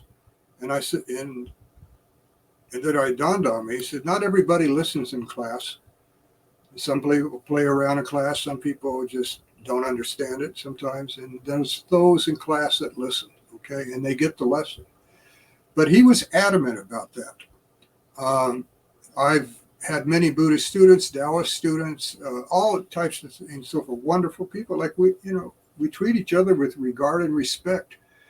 Because if you're a Christian and you judge somebody's value system, which they're doing good for people, then you're not much of a Christian, okay? And likewise, the same coming back to you from them. I think people take Christians as that they become suddenly secular from everybody else, and that's not the case at all. And that if a man is Buddhist or if he's a Taoist and he's doing good work through KENPO teaching, then more power to him, okay? My choice of being a Christian, is my choice, okay? And it's what has made me a better teacher throughout the years. I don't question somebody's religion when they come to me. I don't. It's not my nature to, and nor is it my right to do that. Okay, if a person is doing good and no matter what they know of God, okay, then God has allowed them to do good. Period. Okay, so everybody has to be respected and loved. That's just the way it is, and that's what KENPO schools do. You know it. Ok. Octavio, dice el maestro que comparte una historia. Dice que por allá en el año de 1973 aproximadamente, dice, él le hizo una pregunta a su maestro, al maestro Parker. Le dijo, maestro, usted es cristiano, mormón. Él era de la religión mormona, cristiano. Pero dice, usted es cristiano, dice, pero yo veo que en las enseñanzas de KENPO hay mucho budismo y taoísmo en el arte. Y él le contesta, así es, sí lo hay. Dice, pero le dice, a ver, le dice, si un monje budista está haciendo el bien, ¿no es eso cristiano? Larry le dice, si un monje budista que está haciendo el bien no son cristianos, y entonces el maestro Parker le dice, Larry le dice, todos estamos en clase, ellos están en clase y todos estamos en clase. ¿Cómo que estamos en clase? Sí, le dice, quien vive en esta tierra está en clase, dice, y Cristo es el maestro, dice. Entonces todos estamos en clase. Cuando estamos en clase, no todos escuchamos, dice. Algunos juegan, otros no entienden, pero hay otros sí que aprenden la lección, ¿va? Entonces dice, esto le pareció pues interesante, dice que él ha tenido, dice el maestro Larry, terminando esta historia, dice, él ha tenido alumnos budistas en KENPO, alumnos taoístas, etcétera, y se lleva con todos bien, dice, y si tú eres cristiano, dice, y juzgas a aquellos que no practican tu religión, que no practican tu creencia, entonces no eres un gran cristiano, dice, ¿no? Igual es viceversa. No debes de excluir a los demás, dice, porque eso no es correcto en las enseñanzas, pues. Si un budista o algún taoísta o quien sea está haciendo el bien, excelente, poder para ellos, dice, ¿no? Mi elección de creencia es mía, dice, y a mí me ha hecho mejor persona, pero yo no cuestiono la religión de los demás, ni cuestiono su naturaleza, ni cuestiono su pasión. Dios es quien les permite eso y está bien. Entonces, muy importante, algo que pasa en las escuelas de KENPO es el respeto a los demás. Ok. Let's see. Wow, we have good questions here, sir. Okay, go for it. Absolutely. Okay, let's bring a new guy. Okay, this is Maxi el Fan. Master, consulta, ¿qué opina sobre que el KENPO sí debería evolucionar? Maestro, he's asking, what is your opinion about KENPO having to evolve? Well, KENPO, first of all, you got to look at KENPO as, does it have all the concepts and principles of fighting? And if you come to the conclusion it does, and that all of the alphabet of motions are like the alphabet in the English alphabet, A through Z, if you have all the letters in the alphabet, you can write any word, any sentence, any paragraph, thesis, whatever. Okay, because you have the full alphabet. If you have part of the alphabet, you won't be able to, have total mastery of the English language, whatever. Okay, or any language that uses an alphabet. KENPO doesn't evolve on paper because it has all of the principles of motion that are in our universe, and it has all of the concepts of fighting under one roof. So it doesn't evolve by itself on paper. It doesn't jump up and evolve into something else. Okay, KENPO evolves when you teach somebody. And the reason it evolves is because the person is different than you. You're not the same. That's evolution. When you have to tailor the art, which you should, with the alphabet of KENPO, then that is true evolution. Okay?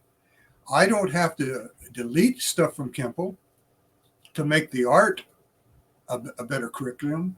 There's nothing I'm going to add to it that is going to make KENPO a deeper art or a more complex art. Okay, you are in KENPO, you're studying the laws of physics and the laws of motion relative to your human body and the world about you. So evolution doesn't take place until you teach it. Then it evolves because it changes to fit or adapts to the individual. That's evolution. Okay, that's evolution. That's KENPO evolution. Okay. Bueno, con respecto a la pregunta sobre si debería evolucionar, dice, bueno, el KENPO en realidad ya tiene incluidos todos los conceptos y la teoría de la pelea, ¿sí? Tú tienes todas las letras del alfabeto del KENPO, pero si solo tienes unas pocas letras, pues vas a estar incompleto, dice. Pero entonces, en papel, el KENPO no evoluciona, ¿ah? Porque ya, como decimos, ya incluye todos los principios del movimiento de nuestro universo, vaya, y todos los, o sea, del universo humano, y todos los conceptos de la pelea. Entonces, ¿cuándo evoluciona? Cuando se lo enseñas al individuo. Cuando el individuo lo aprende y tú tienes que confeccionarlo, o lo confeccionas al individuo, que es lo que deberías de hacer, ¿sí? Como prenda hecha la medida, vaya. Entonces evolucionas a la persona el alfabeto de KENPO. En ese momento viene la verdadera evolución, ¿sí? Entonces no hace falta que borres nada del KENPO para evolucionarlo, ni que le agregues nada nuevo, porque ya tiene todo ese. El KENPO es un estudio de las leyes físicas del movimiento relacionadas con el cuerpo humano. Entonces, no evoluciona en papel, evoluciona en el individuo. Ahí es donde evoluciona, cuando se expresa a través del individuo.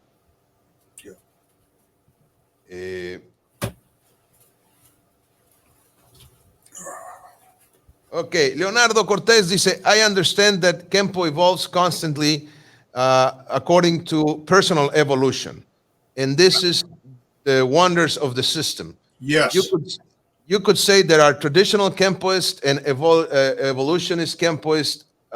Could you say that? And he says, I'm signing up to the master class. Excelente. Look, if you teach the curriculum from delayed sword all the way to the extensions, and you don't change and you don't alter the technique or delete information from the technique, if you don't teach along with the curriculum the three phases of a technique, which are ideal phase, what if, and then formulation. If you don't teach that along with the curriculum, yes, you're a traditionalist, okay? Because you haven't been able to manipulate it for the student or for yourself. That's what a traditionalist is. Okay, nothing ever changes. It's exactly the way it was written and out, and nothing ever changes. It evolves to you when you teach, because you learn something that you may have not seen, but you have to teach it, and suddenly you go, "Oh my gosh, I didn't even know that." Okay, that happened to me a lot when I was teaching. Okay, when I was coming up through the ranks. So that's evolution, of course. But if you just teach it, technique as written, but you don't use the formulation phase, okay, or the ideal phase, or the what if, then you're stuck with a tradition. Yeah. Ok. Leonardo, dice el maestro que si solo enseñas el programa, ¿no? Todas las técnicas desde espada retrasada hasta el final de las extensiones y enseñas todos los básicos, etcétera, y no alteras las técnicas ni borras nada y demás, pero si además no enseñas las tres fases, la ideal, la que pasaría así y la de formulación, si solamente te quedas con la parte enseñar técnica por técnica de la manera que está escrita, entonces sí eres tradicionalista, ¿sí? Porque no, cuando cambia es cuando tú adaptas la enseñanza al alumno, le enseñas estas fases, el ideal, el qué pasaría si, la formulación, dependiendo del alumno, lo encajas al alumno, y cuando haces eso, tú también aprendes y descubres mucho. Dice que él descubrió mucho enseñando, le pasó mucho esto cuando enseñaba en el estudio a sus diferentes alumnos, que enseñaba las mismas técnicas a otros alumnos, aprendías cosas que no habías considerado, que no habías visto porque no era necesario. Si solamente enseñas el currículum de manera así literal, by the book, como dicen, del librito, y no le mueves nada, entonces sí eres tradicionalista. Pero si lo adaptas al individuo y permites que el individuo evolucione, entonces estás en la etapa de evolución del arte. Yeah, that's right. Ok. KENPO Yarsun Studios, big salute from Chiloé Island. Big hug to Master Larry Tatum and Maestro Soto. Gracias. Thank you. Raúl Cruz, the seminar, is it open to the... Por supuesto, yes, sir. The master class is going to be open for everybody and anybody who wants to join. Yes, always, yes. And you can learn from the two-man set because, like Mr. Tatum says, these are universal principles that can be applied to any art. Yes, sir? Absolutely, definitely. And that's what we'll do. And while we're doing the physical side of the art, you can ask any questions too. Ok. Pregunta si el seminario va a estar abierto para diferentes sistemas o estilos, que es la Masterclass. La Masterclass está abierta para todos ustedes que nos ven, que quieran participar. No se asusten porque vamos a ver temas avanzados, porque ahí vamos a compartir principios del movimiento universales, como ya lo dijo el maestro, que se pueden aplicar a cualquier nivel de KENPO o a cualquier arte, porque son movimiento de la física del cuerpo humano expresado solamente a través de los movimientos de KENPO. Por tanto, cualquiera puede participar. Claro que sí, todos son bienvenidos, por favor. Va a estar muy, muy interesante. Ok. Let's see. Rob Wushu, what was a private lesson with Mr. Parker like?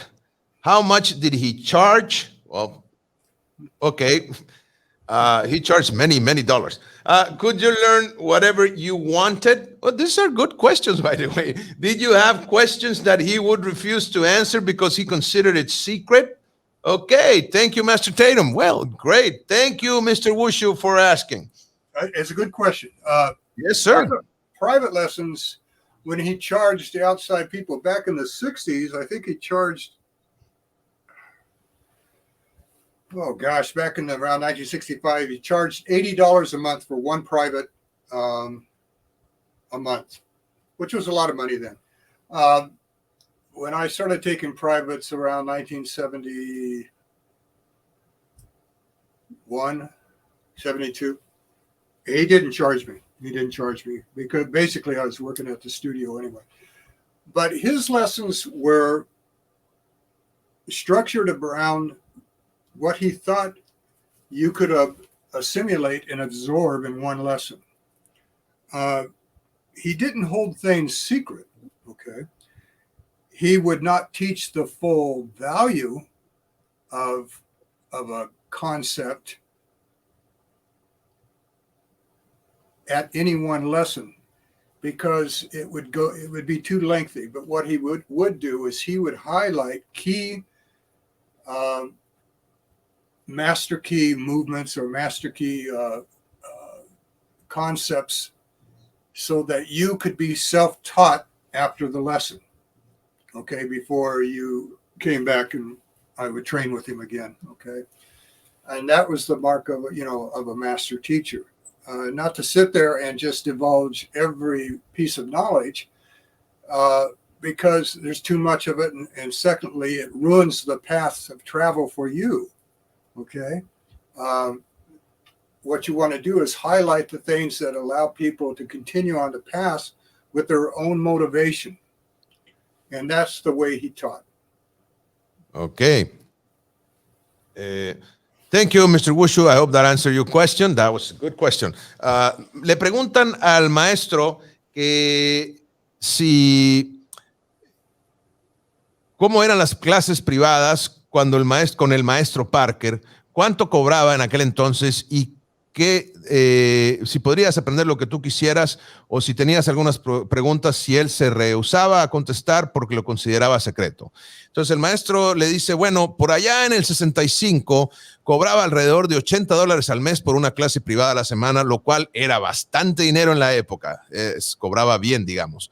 Pero dice que él en el 71, cuando regresó de Vietnam, el maestro Parker ya no le cobraba a él por las clases porque, bueno, él ya trabajaba en el estudio con el maestro, ¿sí? Le ayudaba y lo asistía ahí. Entonces dice que las clases del maestro Parker eran pensadas y diseñadas para cada alumno, enfocándose en lo que podía absorber ese alumno durante la clase, ¿sí? No guardaba secretos, pero tampoco daba todo el conocimiento porque era demasiado. Y entonces se iba a tardar mucho, y además él se enfocaba en darte los conceptos denominados llave maestra o master key para que tú como alumno pudieras aprender por tu cuenta. Te enaltecía estos conceptos para que tú fueras un buscador y que tú pudieras caminar tu camino, ¿sí? Que no te diera todas las respuestas, porque luego tú no puedes aprender al responderte esas preguntas, ¿no? Y esto, dice, es la marca de un master teacher, de un maestro con experto, ¿sí? Como lo era el master Parker. Entonces, él te enaltecía las cosas que tú necesitabas para que tú encontraras tu propia manera y caminaras tu camino en el arte. Exactly. Yes, sir. Let's see. Weapons Academy, Maestro Tim Bullitt enjoys the insight from Mr. Tatum.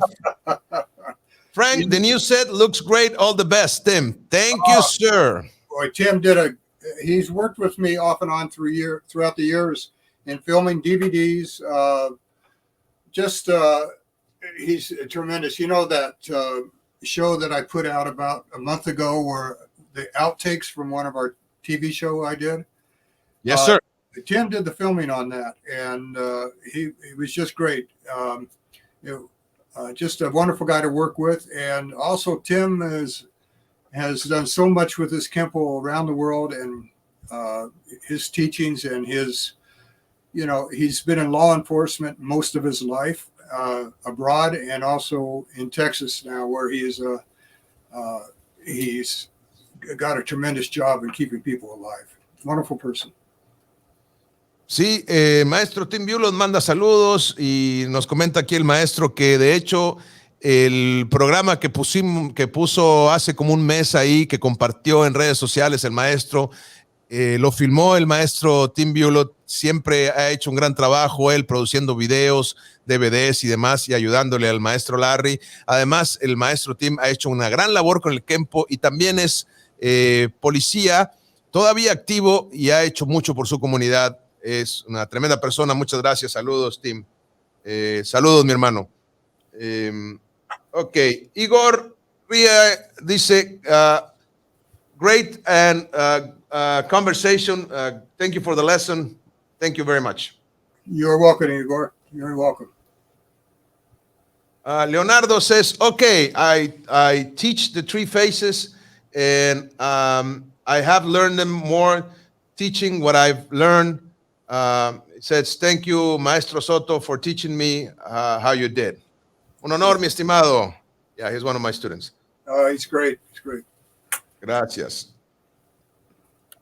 Jorge Uribe, the cast of El Negocio together again. See, Yeah, we have to make another film, sir. I know it. I know it. My gosh, I'm getting that itch right now where I feel like I'm supposed to be doing a movie possibly or a TV series. I don't know. I'm just getting that feeling. Maybe. Something for Netflix. That would be amazing. Yeah, I enjoy that. When you're on the set of a movie, you get fed well. You get bagels and donuts and coffee and all that stuff. But I can't drink coffee anymore because of my kidney stones. Yeah. Oh, that's sad, sir. Don't tell me that. I miss my coffee. I do. Well, I cannot eat sugar anymore because of diabetes. So I understand the sacrifice. Oh my gosh. But yeah, but I do drink coffee. No sugar though. No sugar, huh? Okay. Yeah, I had to change. I don't mind. I don't like it with sugar anyhow. No, that's good. Good. Okay. Well, I just gotta say thank you, sir. Thank you for this chance to interview you. It's always an honor. I always really enjoy our conversations. And I gotta take this chance to say, sir, you've been a very important influence in so many people's lives, but I'm going to talk about myself. For me, you were and always have been a role model in KENPO, and I've always taken the lessons the best that I could, trying to portray the art and teach it at my best. And that's because of the example you set, sir, as a KENPOist, as a human being. So thank you so much. Thank you for being here. And I'm really happy and honored to be able to have this masterclass that we're going to have in October the 29th here in Mexico, sir. To have you back, it's been 22 years since you came last time. Yes, sir. I can't wait to get back and go to the restaurants. And I had Mexican food this morning. It was great. Wow. But when you go to Mexico, it's even greater. Yeah, that's going to be better. Yes, sir. So anything you want to say before we wrap it up, sir? I think it has been amazing. People have many questions. And, well, like I said, I'm always just happy to have you here, sir, and to be able to do this with you. That's great. I just want to tell everybody that Frank and I and Jill have a lot more KENPO work to do in this life. And so there'll be a lot of new stuff coming. And again, thank you for everybody for coming on tonight and having your questions.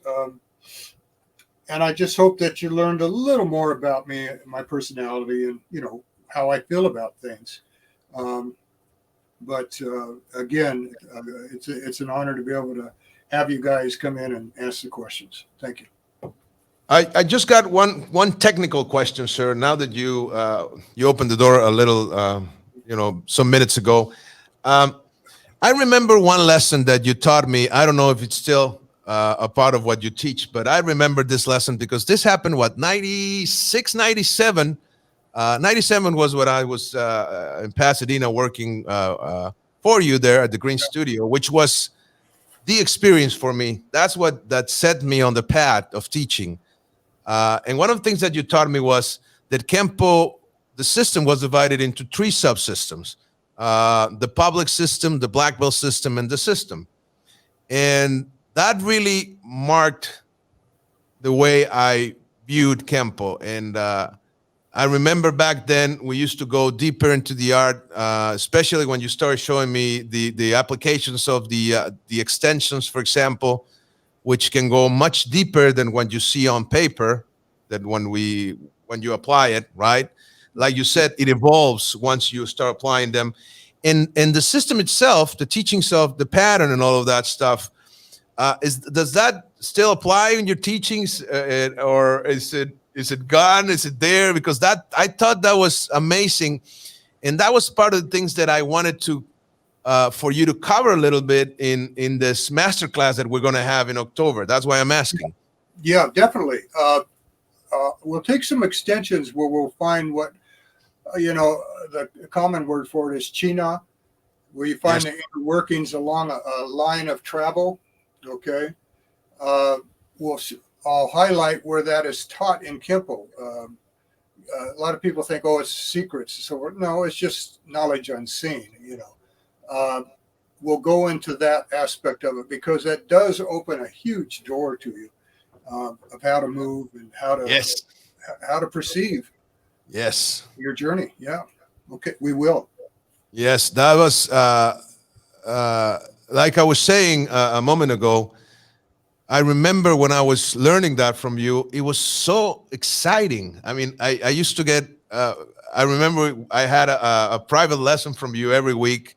Yeah. And I was always so excited every time you were going to give me that lesson. I remember I will go to Starbucks first to get you a cup of coffee because I wanted you in a good mood for the lesson, of course. And I knew coffee would do that for you. That's why I'm saying I'm so sorry you cannot drink much coffee anymore. I'm trying to be in a good mood. Yeah. But I really want to be able to share with people the emotion, the enthusiasm, the passion that you can gain from those lessons, if you know what I mean, sir. Yeah, what's interesting about the inner workings of the art on a higher level, sophisticated level, it makes you a better martial artist and more knowledgeable. But anytime you're digging for any treasure, KENPO teaches you how to dig.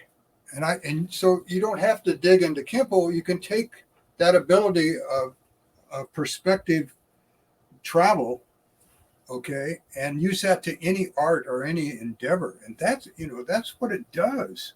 That's exactly what it does. Guy says, now I know the inner workings of buckling branch. I found secret moves or hidden moves in there or inserts that can be launched in there and so forth. And he leaves the school and he thinks that's it. But it's not restricted to that. What that lesson taught him was do the same with any endeavor. It doesn't have to be martial arts. Right. Le pregunto al maestro, le comento que cuando yo aprendí de él esta parte del arte, esta profundidad, ¿no? Los subsistemas, el trabajo más profundo, ¿no? Para mí era súper apasionante, súper emocionante cada lección que yo tenía con él. Yo tenía una clase privada cada semana e iba y le compraba una taza de café al maestro antes de la clase porque eso lo ponía de buen humor y yo lo quería de buen humor al maestro para que me enseñara más, ¿sí? Y para que no me pegara tanto. Entonces,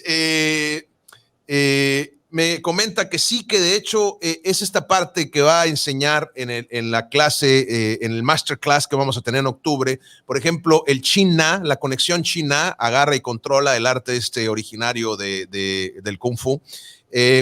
En las líneas de entrega y de viaje del KENPO, no es conocimiento secreto, nada más es conocimiento que no puedes ver, que está ahí oculto y que hay que enaltecerlo. Y el maestro va a ser parte de lo que va a enseñar, ¿sí? Y también dice que cuando tú te interiorizas en esta parte del arte, es como que estás buscando o escarbando, buscando el tesoro. Es así de fascinante, de verdad, ¿sí? Y entonces el KENPO, eso es algo que te enseña a cómo buscar y encontrar el tesoro.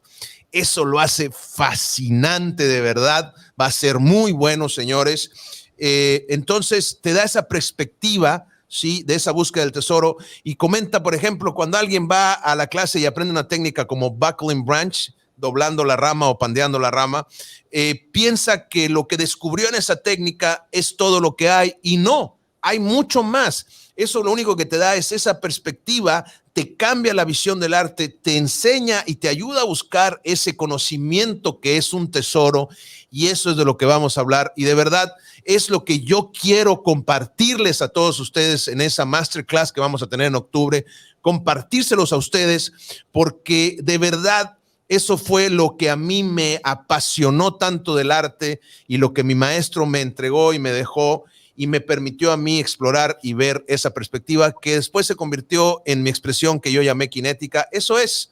I was just saying, sir, that those teachings were that path that you put me in was what allowed me to find what later I called kinetica, which is no more than the concepts and principles of motion, put it outside the curriculum for people to see that you can adapt it to any art. That was it. That's basically what it is.